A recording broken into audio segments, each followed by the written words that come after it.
Hello दोस्तों, कैसे हैं आप लोग। आशा करता हूं कि अच्छे होंगे, स्वस्थ होंगे, मस्त होंगे और अपने अपने पढ़ाई में व्यस्त होंगे। दोस्तों, आपका स्वागत है आपके अपने YouTube channel the KC classes में। आज हम लोग यूक्लिड विभाजन एल्गोरिथम से यानी कि यूक्लिड विभाजन प्रमेयिका के द्वारा कैसे एचसीएफ निकाला जाता है, मौसा कैसे निकाला जाता है, वो आज हम लोग बिल्कुल आसान भाषा में सीखने वाले हैं। तो दोस्तों, आपसे ये निवेदन है कि आप इस वीडियो को पूरा शुरू से अंत तक देखिएगा। अगर आप ये वीडियो पूरा देख लेते हैं तो मैं आपसे वादा करता हूं कि आप यूक्लिड विभाजन एल्गोरिथम से एचसीएफ निकालना बढ़िया तरीके से सीख जाएंगे और आपको दोबारा कोई दूसरा वीडियो नहीं देखना पड़ेगा। तो चलिए शुरू करते हैं। एक बात और, अगर आपने अभी तक मेरा चैनल सब्सक्राइब नहीं किया है तो जाइए जल्दी से चैनल सब्सक्राइब कीजिए और वीडियो अगर अच्छा लगे तो वीडियो को लाइक भी कर दीजिए। तो चलिए शुरू करते हैं यूक्लिड विभाजन एल्गोरिथम से एचसीएफ बनाना।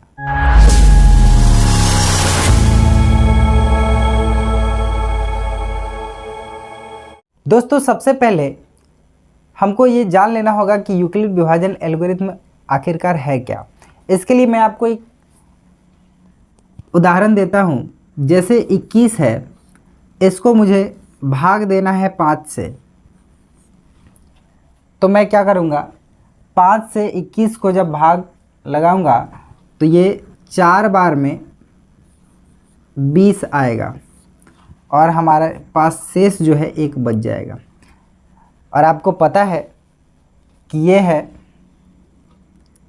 भाज्य, ये है भाजक, ये है भागफल और ये है शेष। इसी को यूक्लिड विभाजन एल्गोरिथम में इसे ए कहा जाता है, इसे बी कहा जाता है, इसे क्यू कहा जाता है और इसे आर कहा जाता है।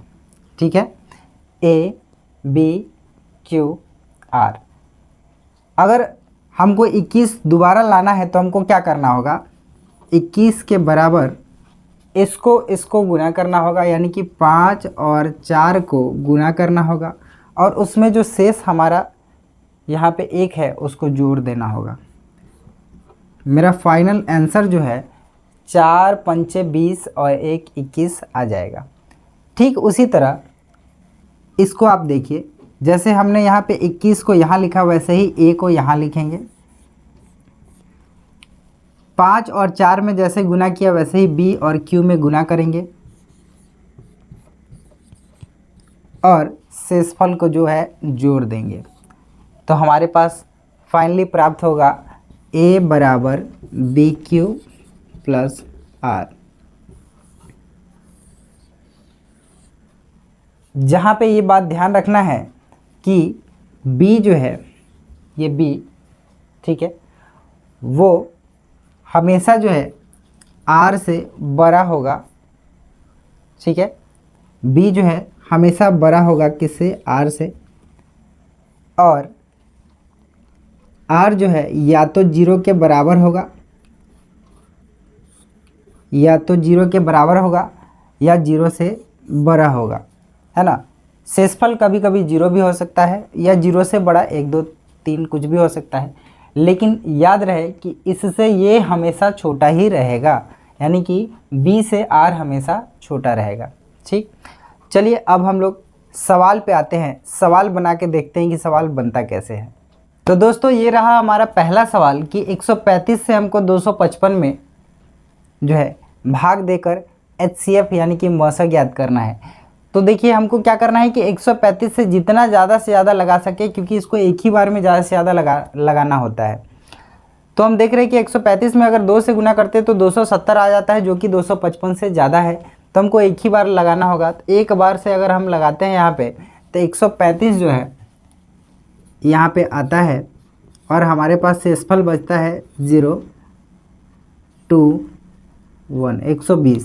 ठीक है, अब करना क्या है हमको, यहाँ पे हमें लिखना है a बराबर बी क्यू प्लस आर, जो हमने अभी आपको बताया है थोड़ी देर पहले। यहाँ पे a क्या है, ये हमारा जो 255 है वो a है, बराबर b गुने q यानी कि 135 गुने 1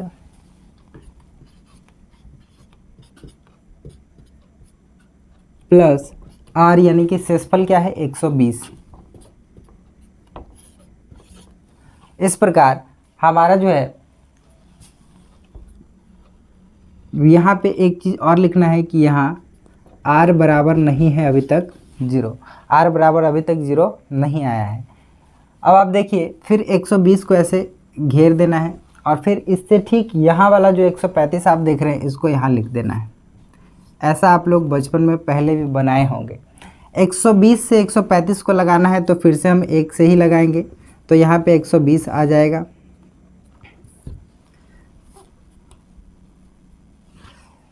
एक 120 से एक बार में 120 आया, हमारे पास बच गया कितना 15। अब इस 15 को फिर ऐसे घेरेंगे, उससे पहले हम यहाँ लिख लेते हैं। अब इसको आप भूल जाइए, इससे ऊपर वाले पार्ट को भूल जाइए। अब आपका a जो है ये है 135 जो है वो अब a की जगह पे आ गया, बराबर अब हमारा b क्या हो गया 120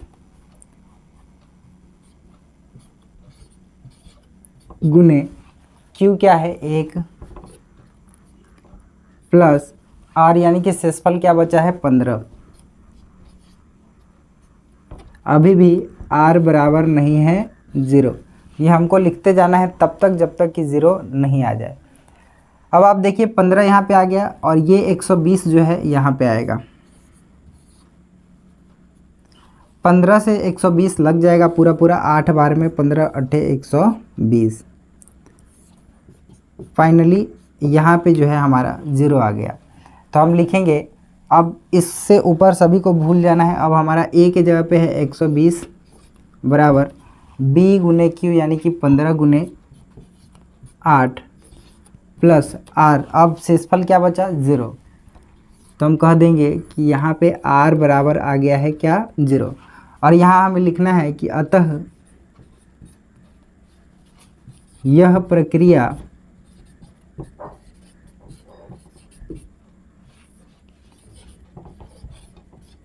यहीं पर समाप्त हो जाती है।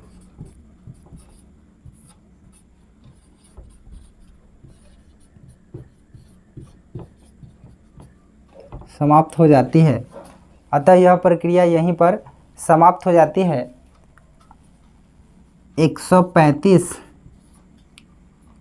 ऐसे लिख देते हैं, HCF ऑफ 135 और 255 का HCF जो है क्या होता है, HCF जो सबसे लास्ट वाला जो होता है ना उसका B होता है। ये जो जिससे भाग लगा रहे हैं ये B, यही B का मान जो होता है वो क्या होता है HCF, जो कि हमारा आया है 15। तो इस तरह से जो हम HCF बनाते हैं उसे ही कहा जाता है यूक्लिड विभाजन एल्गोरिथम, जिसको HCF या मॉसा कहा जाता है। अगर आप इस प्रकार से परीक्षा में बनाते हैं तो आपको पूरा का पूरा अंक मिलेगा, एक भी अंक कटने वाला नहीं है।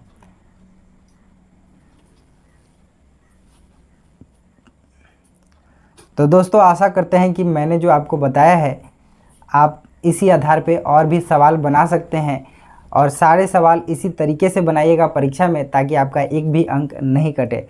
तो आशा करते हैं कि जो भी हमने आपको बताया आपको बढ़िया से समझ में आया होगा। आप इस वीडियो को 2 बार 3 बार भी देख सकते हैं ताकि आपको बढ़िया से समझ में आ जाए। वीडियो को पूरा देखने के लिए बहुत बहुत धन्यवाद।